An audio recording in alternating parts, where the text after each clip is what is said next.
안녕하세요. 오늘은 대한민국 대통령 선거, 그 역사 속으로 한번 깊이 들어가 볼까 합니다. 네, 안녕하세요. 호대 선거부터 정말 최근까지 숨가뻤던 현대사의 주요 순간들을 좀 짚어보려고 해요. 네, 맞습니다. 단순히 사건만 쭉 나열하는 게 아니라 각 선거가 당시 사회에 어떤 의미였는지, 또 지금 우리에게는 뭘 시사하는지 그런 걸 좀 같이 이야기해보면 좋겠네요. 좋아요. 특히 그 선거 방식이 계속 바뀌잖아요. 그렇죠.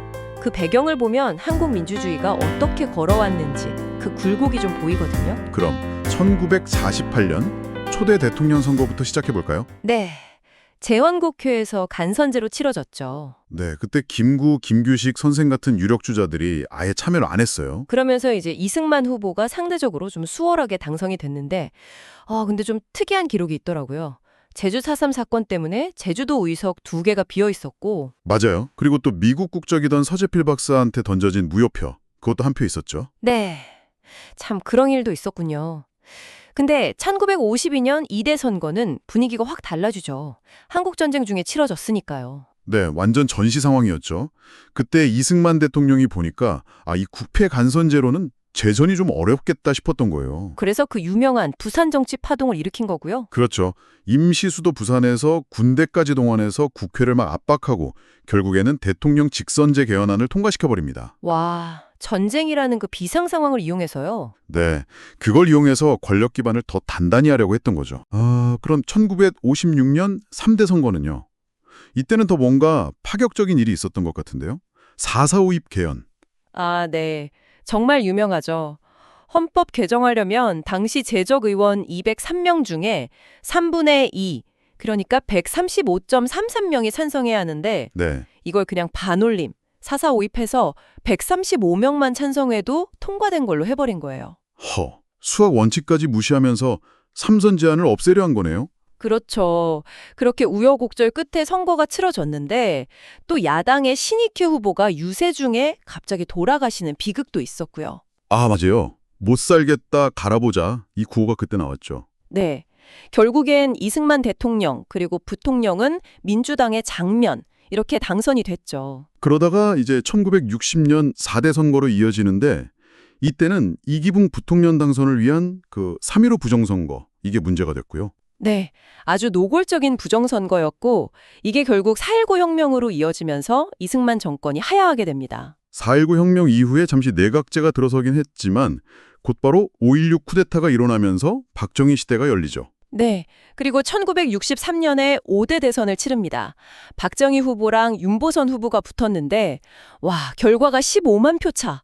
정말 아슬아슬했어요. 진짜 초박빙이었네요. 근데 이때 좀 주목할 만한 게 호남 지역에서 박정희 후보 지지율이 더 높았다는 거예요. 맞아요. 그게 참 흥미로운 지점이죠. 그러니까 지금 우리가 생각하는 그런 어떤 뭐랄까 명확한 지역구도 이런 게 그때는 없었다는 증거일 수도 있거든요. 그렇군요. 정치 지형이 참 많이 변했네요. 네. 근데 1971년 7대 대선은 분위기가 또 완전 달라져요. 이게 삼선 개헌 이후에 치러진 선거잖아요. 네, 김대중 후보가 엄청난 돌풍을 일으켰죠. 그렇죠. 예상외로 선전하니까 그때부터 막대한 관권, 금권이 동원되고 특히 영남, 호남 간의 지역 감정을 막 부추기는 흑색 선전이 정말 심했어요. 결과는 박정희 후보 승리였지만 그때 김대중 후보가 총통제가 될 수 있다 이런 경고를 했었는데 네. 근데 그게 불과 1년 뒤에 현실이 되죠. 1972년 유신 헌법이 선포되면서요. 맞아요. 대통령 직선제가 폐지되고 통일주체 국민회의라고 하는 사실상 거수기죠. 그렇죠. 거기서 그냥 박정희 대통령을 8대 9대 대통령으로 선출합니다.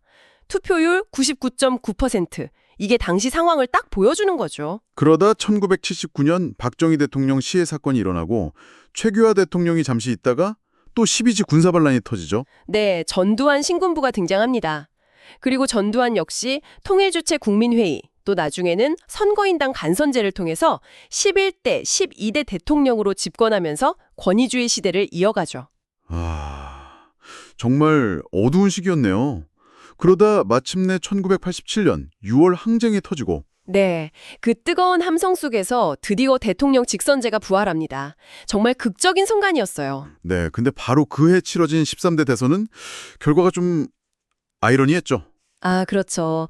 민주진영의 김영삼, 김대중 후보가 끝내 단일화를 못했잖아요. 네, 그래서 결국 노태우 후보가 36%라는 역대 가장 낮은 득표율로 당선이 됐죠. 민주화에 대한 열망은 엄청났는데 그 힘이 하나로 모이지 못한 안타까운 결과였어요. 그 이후로는 이제 5년 단임 직선제가 쭉 이어지고 있는 거죠. 네, 현재까지요. 김영삼 대통령 14대, 그리고 외환 위기 속에서 처음으로 평화적 정권 교체를 이룬 김대중 대통령 15대. 네. 그다음 노무현 16대, 이명박 17대, 박근혜 18대 대통령으로 이어졌고요. 그렇죠. 그리고 촛불혁명 이후 문재인 대통령 19대. 가장 최근에는 정말 0.7%포인트 차이. 초박빙 승부 끝에 윤석열 대통령 20대가 당선됐죠. 와, 진짜 이 시기 선거들은 예전보다 훨씬 예측하기 어렵고 또 때로는 탄핵 같은 정치적 격변하고도 막 맞물려서 돌아갔네요. 맞아요. 정말 격동의 역사였습니다. 권력자의 의지, 또 제도의 변화, 그리고 무엇보다 중요한 건 민주주의를 향할 시민들의 끊임없는 열망. 이게 다 얽히고 설켜서 지금의 선거 제도를 만든 거죠. 간선제에서 직선제로 또 유신이라는 힘든 시기를 거쳐서 다시 직선제를 우리가 쟁취하기까지. 네, 이 과정 자체가 한국 민주주의가 얼마나 역동적이었는지, 또 얼마나 많은 시련을 겪었는지를 보여주는 것 같아요. 각 시대의 선거는 단순히 대통령 한 명을 뽑는 걸 넘어서 당시 우리 사회가 뭘 원했고 또 뭐 때문에 좌절했는지를 비추는 거울과 같다고 할 수 있습니다. 자, 오늘 이렇게 쭉 역사를 훑어봤는데요. 과거의 이런 선택들이 현재 여러분의 삶, 또 우리 정치 지형에 어떤 영향을 주고 있을지, 그리고 앞으로 우리는 어떤 질문을 던져야 할지 한번 잠시 생각해 보시는 건 어떨까요? 네, 좋은 마무리네요. 다음 시간에 더 흥미로운 이야기로 찾아뵙겠습니다. 감사합니다. 감사합니다.